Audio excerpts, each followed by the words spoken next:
Hello friends, എല്ലാവർക്കും എന്റെ YouTube ചാനലിലേക്ക് സ്വാഗതം. ഇന്ന് നമ്മൾ നോക്കാൻ പോകുന്ന മാരി മൈ ഹസ്ബൻഡിന്റെ സെക്കൻഡ് എപ്പിസോഡാണ്. ഇതിന്റെ ഫസ്റ്റ് എപ്പിസോഡ് കണ്ടിട്ടില്ല. ഓഫീസിലേക്ക് കയറാണ്ട് ലിഫ്റ്റിൽ കയറാനായിട്ട് വന്നപ്പോഴത്തേക്കിന് സുമിനും അസിസ്റ്റന്റ് മാനേജറും കൂടെ അവിടെ നിപ്പുണ്ടായിരുന്നു. അവരും കൂടെ അവളെ വിളിച്ചകത്തോട്ട് കയറ്റുന്നുണ്ട്.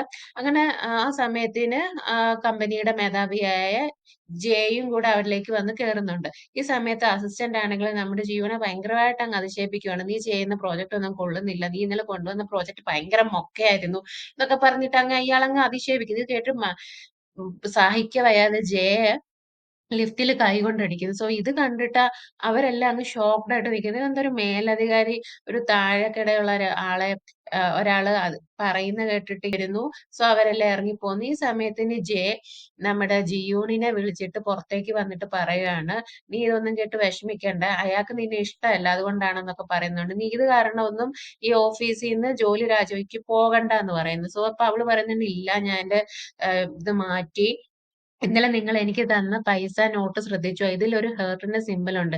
ഇത് കുഞ്ഞിലെ എന്റെ അച്ഛൻ എനിക്ക് തരുന്ന നോട്ടുകളിലും ഉണ്ടായിരുന്നു. സോ ഇത് കണ്ടപ്പോ എനിക്കൊരു പോസിറ്റീവ് ഫീലിംഗ് ഉണ്ട്. സോ അതുകൊണ്ട് എന്തായാലും ഞാൻ ഇനിയിപ്പോ ജോലി രാജിവെക്കുന്നില്ല എന്ന് പറയും. സോ ഇത് കണ്ടിട്ട് ജയ്ക്ക് നല്ല സന്തോഷമാവുന്നുണ്ട്. അങ്ങനെ അവർ സംസാരിച്ചുകൊണ്ടിരിക്കുന്ന സമയത്ത് ജയ് ചോദിക്കുവാണ്, നിനക്ക് ഈ വീക്കെൻഡിൽ എന്താണ് പ്ലാൻസ്? നമുക്ക് ഡിന്നറിന് പോയാലോ ഔട്ടിങ്ങിന് പോയാലോ എന്ന് ചോദിക്കുന്നു. സോ ഇങ്ങനെ ഒരു മേലധികാരി ഇങ്ങനെ അവളോട് ചോദിക്കുന്നത് കേട്ടപ്പോ അവൾക്ക് എന്ത് പറയണമെന്നറിയാതെ അവളിങ്ങനെ സ്തബ്ധയായിട്ട് നിൽക്കുകയായിരുന്നു. ഈ സമയത്തിന് അവിടേക്ക് ഇടിച്ചു കയറി വന്നിട്ട് സുമിൻ ചോദിക്കുവാണ്, ഇല്ല ഇവളെ ഈ വീക്കെൻഡിൽ എനിക്ക് വേണം. ഞങ്ങള് ബാർബിക്യൂ റെസ്റ്റോറന്റിൽ പോവാണ്. ഞങ്ങളുടെ സ്കൂളിന്റെ ഒരു ഗെറ്റ് ടുഗദർ ഉണ്ടെന്ന് പറയുന്നുണ്ട്. സോ ജെ ഇത് കേട്ടിട്ട് ഓ ആണോ, ഓക്കെ ശരി എന്ന് പറഞ്ഞിട്ട് അവൻ അവിടുന്ന് അങ്ങ് പോന്നു. ശരിക്കും പറഞ്ഞ ജിയൂണിന് ഈ ഒരു സംഭവം മറന്നേ പോയിരുന്നു. അവൾക്കതൊരു ഓർമ്മ കൂടിയില്ലായിരുന്നു. ജെ അവന്റെ ക്യാബിനിൽ വന്നിട്ട് ഇന്ന് ആലോചിക്കുകയാണ്, എന്ത് ചെയ്യണം, അവൾ എവിടെ പോകുന്നതെന്നൊന്നും അറിയില്ലല്ലോ എന്നുള്ള രീതിക്ക്. ഇത് എന്തിനാണെന്നൊന്നും നമുക്കിപ്പം മനസ്സിലാവത്തില്ല കേട്ടോ, പോകെ പോകെ മനസ്സിലാകും. ഈ സമയത്തിന് ജെ ആണെങ്കിൽ ഒരു ഫോൺ എടുത്തിട്ട് വിളിക്കുകയാണ് ഒരാളെ. ജിയൂണിനെ കുറിച്ച് അന്വേഷിക്കണം, അവളുടെ സ്കൂൾ ഫ്രണ്ട്സ്, പിന്നെ എവിടെയാണ് ഈ വീക്കെൻഡിൽ അവരുടെ ഗെറ്റ് ടുഗദർ എന്നൊക്കെ അന്വേഷിക്കാനായിട്ട് വിളിച്ചു പറയുന്നുണ്ട്. ഇത് കഴിഞ്ഞിട്ട് ജിയോൺ ക്യാബിനിലേക്ക് വന്നിട്ട് പറയാണ്, അന്ന് നിങ്ങൾ എന്നെ രക്ഷിക്കാൻ വേണ്ടിയിട്ട് നോക്കിയപ്പം കൈ പൊള്ളിയില്ലേ, സോ നിങ്ങൾക്ക് ഈ ടാബ്ലറ്റും ബാൻഡേജും വേണം, നിങ്ങൾ യൂസ് ചെയ്യണോന്ന് പറഞ്ഞിട്ട് കൊടുക്കുന്നുണ്ട്. അപ്പം ജയ പറയുന്നുണ്ട്, ഇല്ല നിന്റെ കാൽമുട്ടിനും ഒരു വൂണ്ട് പറ്റിയിരുന്നല്ലോ, സോ നിനക്കാണ് ഇത് ആവശ്യം എന്ന് പറഞ്ഞ് അവക്കും കുറച്ച് കൊടുക്കുന്നുണ്ട്. അങ്ങനെ അവൻ കെയർ ചെയ്യുന്നതുകൊണ്ട് നല്ല സന്തോഷമാവുന്നുണ്ട് നമ്മുടെ ജിയൂണിന്. ജിയൂൻ തിരിച്ച് അവളുടെ പ്ലേസിൽ വന്നിരുന്ന സമയത്തിന് പാർക്കുമിൻ ഇവളെ ആണെങ്കിൽ ഭയങ്കരമായിട്ട് ഇങ്ങനെ ചൂഴ്ന്നു നോക്കുന്നതായിട്ട് ഇവള് കാണുന്നുണ്ട്. സോ എങ്ങനെ ഇവനെ ഇവളുടെ തലേന്ന് എടുത്ത് ഊരി മാറ്റാമെന്ന് ഇങ്ങനെ ഇവൾ ആലോചിച്ചോണ്ട് ഈ സമയത്താണ് മിന്ന് അവക്ക് സിസ്റ്റത്തിൽ കൂടെ മെസ്സേജ് അയച്ചിട്ട് പറയുന്നുണ്ട്, പുറത്തേക്ക് വാ, എനിക്ക് നിന്നോട് സംസാരിക്കണം. അങ്ങനെ ഇവർ രണ്ടുപേരും ക്യാബിനിൽ നിന്ന് പുറത്ത് സ്റ്റോർ റൂമിൽ പോകുന്നുണ്ട്. നമ്മുടെ ജെയും അതുപോലെ തന്നെ മിസ് കിങ് എന്നാണ് ബ്ലൂ കളർ ഡ്രസ് ഇട്ട സ്ത്രീയുടെ പേര്. സോ അവരും കാണുന്നുണ്ട്. അങ്ങനെ ഇവര് സ്റ്റോർ റൂമിൽ വന്നിട്ട് കിം സോറി മിൻ ചോദിക്കുവാണ്, നീ എന്താ എന്നെ ഇങ്ങനെ അവോയ്ഡ് ചെയ്യുന്നതെന്ന് ചോദിക്കുന്നു. അപ്പൊ പറയുന്നുണ്ട്, അങ്ങനെയൊന്നും ഇല്ല സാറ്, ജെ ആണെങ്കിൽ കെയർ ചെയ്യുന്ന കണ്ടിട്ട് നല്ല സന്തോഷം തോന്നുന്നുണ്ട്, അതുകൊണ്ടാണ് നീ എന്നെ അതുകൊണ്ട് കെയർ ചെയ്യുവോ എന്നൊക്കെ ഇങ്ങനെ ചോദിക്കുക ചെയ്യുന്നത്. സോ അപ്പം ഇത് കേട്ടിട്ട് മിന്നിനാണെങ്കിൽ സമാധാനവും, അങ്ങനെയാണോ, ഞാൻ ചോദിച്ചു ജെയും നിനക്കും തമ്മിൽ എന്തോ ഒരു ബന്ധം ഉണ്ടെന്ന് ഞാൻ പേടിച്ചു പോയി എന്നൊക്കെ പറഞ്ഞിട്ട് അവൻ അവളോടത്ത് ഭയങ്കര ഓവർലി അഫെക്ഷനേറ്റ് ആയിട്ട് കിസ് ചെയ്യാനായിട്ട് ആ സ്റ്റോർ റൂമിൽ കിസ് അടിക്കാനായിട്ട് ഇങ്ങനെ അവളുടെ അടുത്തേക്ക് ഇങ്ങനെ ചാഞ്ഞു പോയപ്പോഴത്തേക്കിനും അടുത്ത് കണ്ടിരുന്ന സ്പാനർ പോലൊരു സാധനം അവളുടെ കൈ കിട്ടുന്നുണ്ട്. അത് വെച്ചിട്ട് അവൾ അവന്റെ തലയിൽ അടിച്ച് എങ്ങനെയും ഈ ഒരു ഇതിൽ നിന്ന് രക്ഷപ്പെടാന്ന് അവൾ എങ്ങനെ ആ ഒരു രീതിയിൽ നിൽക്കുന്ന സമയത്തിന് പെട്ടെന്ന് മിസ് കിം ഉണ്ടല്ലോ, ഇവൾ ആ ക്യാബിന് അവളുടെ പ്ലേസിൽ നിന്ന് എണ്ണിച്ചു പോകുന്ന കണ്ടിരുന്നല്ലോ. സോ ഇവൾ എവിടേക്ക് പോവാണെന്ന് അന്വേഷിച്ച് അവളെ നോക്കി അവര് വന്ന സ്റ്റോർ റൂമിന്റെ കതക് തുറക്കുന്നുണ്ട്.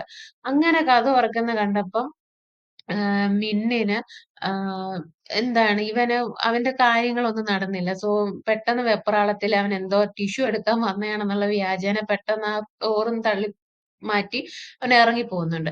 സോ ഇവർ പുറത്തേക്ക് നടന്നു വരുന്ന സമയത്തിന് മിസ് കിങ് യാൻ അവളാണെങ്കിൽ ജിയുണിനെ അഡ്വൈസ് ചെയ്യുവാണ്.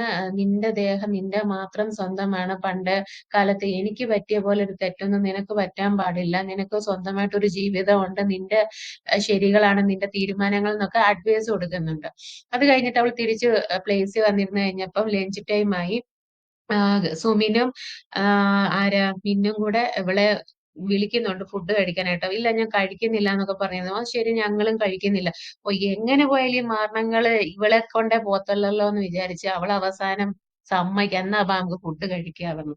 അങ്ങനെ ഫുഡ് വെള്ളം എടുക്കാനായിട്ട് പോകുന്നുണ്ട്. ഈ സമയത്തിന് സുമിൻ പറയുന്നുണ്ട് എന്നാ എനിക്കും കൂടെ ഒരു ഗ്ലാസ് വെള്ളം എടുത്തേരേന്ന്. അവൻ പറയുന്നുണ്ട് അവനവന്റെ കാര്യം അവനവന് ചെയ്തുകൂടെ, നിനക്കും കയ്യും കാലും ഉണ്ടല്ലോ, നിനക്ക് പോയി വെള്ളം എടുത്തൂടെ. അവള് ചുമച്ച് ആകെ കഫ ചെയ്യുന്ന കണ്ടിട്ടാണ് ഞാൻ വെള്ളം എടുക്കാൻ പോകുന്നതെന്ന് പറഞ്ഞു. അപ്പൊ സുമിൻ പറയുന്നുണ്ട് കണ്ടോ അവൾ എന്ത് അഹങ്കാരിയാന്ന് പറയുന്നത്. അപ്പം പറയുന്നത് എന്ത് അഹങ്കാരം, നിനക്ക് പോയി വെള്ളം എടുത്ത് കുടിച്ചൂടെ, അവൾ എനിക്ക് കഫ് വന്നോണ്ടല്ലേ വെള്ളം എടുക്കാൻ പോയത്, നിനക്ക് വേണമെങ്കിൽ നീ എടുത്ത് കുടിക്കണോന്ന് അങ്ങനെ ജീവൻ പറയുന്ന കേട്ടിട്ട് സുമിൻ അങ്ങ് ആകെ ഷോക്ക്ഡായി. നീ എന്ത് പറ്റി ഇവക്ക് ഇങ്ങനെ പെട്ടെന്നൊരു മാറ്റം സംഭവിക്കാനെന്ന്.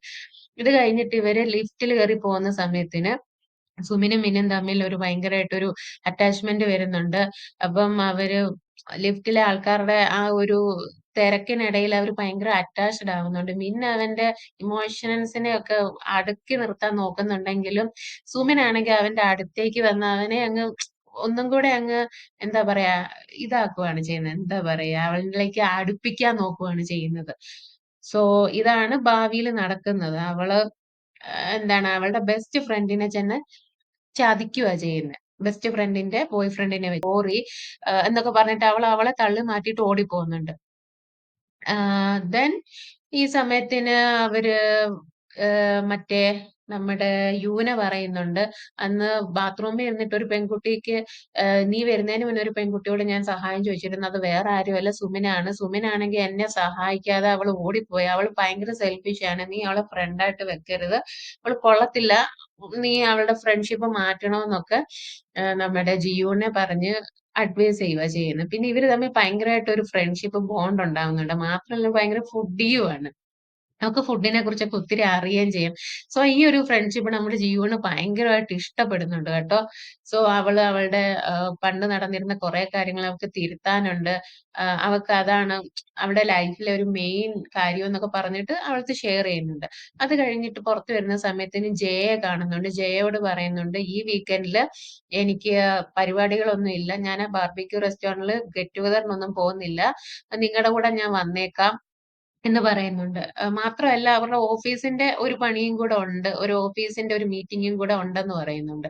അപ്പം ജയ പറയുന്നുണ്ട് ഇല്ല നീ എന്താന്ന് വെച്ചാ നീ നിന്റെ പേഴ്സണൽ ലൈഫ് നീ ആസ്വദിക്കണം. നീ അത് കഴിഞ്ഞിട്ട് വന്നാ മതി എന്നൊക്കെ പറയുന്നുണ്ട്. അപ്പം എനിക്ക് അതിനോട് താല്പര്യമില്ല എന്നൊക്കെ അവള് പറയുന്നുണ്ട്.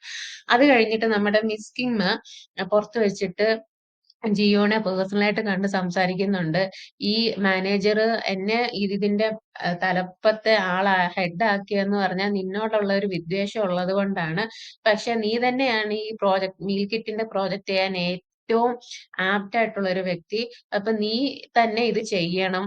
അയാളെ നമുക്ക് എന്തെങ്കിലും അയാളുടെ സ്ഥാനത്തേക്ക് നീ തന്നെ എത്തണം. അയാൾക്ക് ഈ ഒരു ഹെഡ് അല്ലെ ഈ മാനേജർ സ്ഥാനം നല്ലതല്ല എന്ന് ബോധിപ്പിച്ചു കഴിഞ്ഞാൽ നിനക്ക് ഈ സ്ഥാനത്തേക്ക് വരാം. എന്തായാലും നീ എന്നെ ഈ മീൽ കിറ്റിന്റെ പ്രോജക്റ്റ് ചെയ്യാൻ വേണ്ടിയിട്ട് സഹായിക്കണമെന്ന് പറയുന്നുണ്ട്. സോ ഇവർ രണ്ടുപേരും ഷേക്ക് ഹാൻഡ് കൊടുത്തു. അപ്പം അവര് ഒരു ടീമായിട്ട് മാറുവാണ്. നമ്മുടെ ആണെങ്കില് അവക്ക് എന്നോട് എന്തോ ഒരു അകൽച്ച തോന്നുന്നുണ്ട്. അവള് പണ്ടത്തെ കൂട്ടൊന്നും അല്ല. അവൾക്ക് എന്താന്നറിയത്തില്ല. അവളങ്ങ് എന്റെ രീതിക്കൊന്നും വരുന്നില്ല. അവൾ എന്നോടങ്ങ് ഭയങ്കര അകൽച്ച കാണിക്കും, ഡിസ്റ്റൻസ് കാണിക്കുക എന്ന് പറയുമ്പോ ഫ്രണ്ട് പറഞ്ഞു കൊടുക്കുകയാണ്. ഇതുവരെ നിങ്ങൾ തമ്മിൽ ഫിസിക്കൽ കോൺടാക്ട് ഒക്കെ ചെയ്തിട്ടുണ്ടോ? ഇല്ലല്ലോ. അങ്ങനെ ചെയ്തിട്ടുണ്ടെന്നുണ്ടെങ്കിൽ പെൺപിള്ളാര് നമ്മുടെ ചൊൽപ്പടിക്ക് നിൽക്കും. നിന്റെ ചൊൽപ്പടിക്ക് അവള് വരണമെന്നുണ്ടെങ്കിൽ നീ അവളെ പ്രഗ്നന്റ് ആക്കണമെന്ന് പറയും. സോ അവനത് മനസ്സിൽ വെച്ചിട്ട് ഇരിക്കുവാ ചെയ്യുന്നത്. ദെൻ ഇവിടെ ഓഫീസിൽ വന്ന് നോക്കുന്ന സമയത്തിന്റെ അവളുടെ ക്യാബിന്റെ അവളുടെ ഡെസ്കിന്റെ മുകളില് ഒരു പാക്കറ്റ് ഇരിക്കുന്നത് കണ്ടിട്ടുണ്ട്. ജിയൂൺ. ജിയൂൺ അത് നോക്കുമ്പം ഒരു പെയർ ഓഫ് കമ്മലാണ്. സോ ആ കമ്മൽ നോക്കുമ്പോ അവക്ക് പഴയ കാര്യമാണ് ഓർമ്മ വരുന്നത്. അതായത് അവൾ ഈ കമ്മൽ ഇട്ടോണ്ട് 10 വർഷങ്ങൾക്ക് മുമ്പ് ഇവരുടെ ഈ ഗെറ്റ് ടുഗദറിന് പോയ സമയത്തിന് ഈ കമ്മല് സുമിന്റെ തന്നെ കമ്മലല്ലേ, നീ ഡ്യൂപ്ലിക്കേറ്റ് അല്ലേ ഇട്ടോണ്ട് വന്നേന്ന് പറഞ്ഞിട്ട് അവളുടെ ഫ്രണ്ട്സ് ഒക്കെ അവളെ കളിയാക്കുകയും ആകെ ഒരുമാതിരി ഭയങ്കര എംബാരസ്ഡ് ആക്കി അവളെ വിടുന്ന ആ ഒരു കാര്യം അവൾ ഓർക്കുകയാണ് ചെയ്യുന്നത്. സോ അതൊക്കെ അവള് ബാത്റൂമിൽ ഇരുന്ന് കേൾക്കുന്നുണ്ടായിരുന്നു. അവളുടെ ആ ഫ്രണ്ട്സ്, അതായത് പഴയ സ്കൂൾ ഫ്രണ്ട്സ് ഒക്കെ ഇവളെ കുറിച്ച് ബാക്ക് സ്റ്റാബ് ചെയ്ത് സംസാരിക്കുന്നത് അവളെ ബാത്റൂമിൽ നിന്ന് കേൾക്കുന്നു. സോ ഇതൊക്കെ കേട്ടിട്ട് അവൾക്ക് ആകെ വിഷമം വരുന്നുണ്ട്. പിന്നെ അവസാനം അവൾ ഇരുന്ന ബാത്റൂമിന്റെ കതക് അവര് ചവിട്ടി തുറന്ന് അവളെ ഒന്നും കൂടെ നാണം കെടുത്തുകയും ചെയ്യുന്നുണ്ട്. അങ്ങനെ പഴയ കാലത്തെ കാര്യങ്ങളൊക്കെ മേടിച്ചിട്ടിട്ട് മനഃപൂർവ്വം ഡ്യൂപ്ലിക്കേറ്റ് കമ്മൽ മേടിച്ചു കൊടുത്തായിരുന്നു അവൾക്ക്. അതായത് ഈ ഫ്രണ്ട്സിന്റെ മുന്നില് അവളെ എങ്ങനെയും നാണം കെടുത്താമെന്നുള്ള രീതിയിൽ. ദെൻ അവൾ ഇതൊക്കെ ആലോചിച്ചിട്ട് വീട്ടിലേക്ക് വരുന്ന സമയത്തിനുണ്ട് വീട്ടിൽ വേറൊരാൾ വന്നിട്ടുണ്ടെന്ന് നമുക്ക് മനസ്സിലാവുന്നുണ്ട്. അങ്ങനെ അവള് നോക്കുന്ന സമയത്തിന് മിന്ന് അവളുടെ റൂമിൽ വന്നിട്ട് ഷവറൊക്കെ ചെയ്ത് ഭയങ്കര സുന്ദര കുട്ടപ്പനായിട്ട് നിൽക്കാനാണ് അവന്റെ വിചാരം. സോ അവൻ പുറത്ത് വന്നിട്ട് അവളോടുത്ത് ഭയങ്കര സെഡ്യൂസീവ് ആയിട്ട് സംസാരിക്കുകയാണ് ചെയ്യുന്നത്. ഇന്ന് നമുക്ക് നമ്മുടെ മാത്രം ദിവസമാണ്, നമ്മുടെ മാത്രം നൈറ്റ് ആണ് എന്നൊക്കെ പറഞ്ഞിട്ട് ബട്ട് നമ്മുടെ ജിയൂണ് അത് ഭയങ്കര അൺഎക്സ്പെക്ടഡ് ആയിരുന്നു. അവളുടെ മുന്നില് മിന്നാണെങ്കിൽ ഭയങ്കര നേക്കഡ് ആയിട്ട് നിന്ന് ഫിസിക്കൽ കോണ്ടാക്ട് ചെയ്യാമെന്നുള്ള രീതിയിലാണ് അവൻ നിൽക്കുന്നത്. സോ ജിയൂൺ ഈ സമയത്തിന് അലറി വിളിച്ച് നിരിക്കുന്ന ഇടത്ത് ഈ ഒരു എപ്പിസോഡ് തീരുവാണ് ചെയ്യുന്നത്. നെക്സ്റ്റ് എപ്പിസോഡിൽ എങ്ങനെ ജിയൂൺ ഇതിൽ നിന്ന് രക്ഷപ്പെടുമെന്ന് നമുക്ക് കാണാം. So stay tune friends. Thank you. Please subscribe the channel to know more story.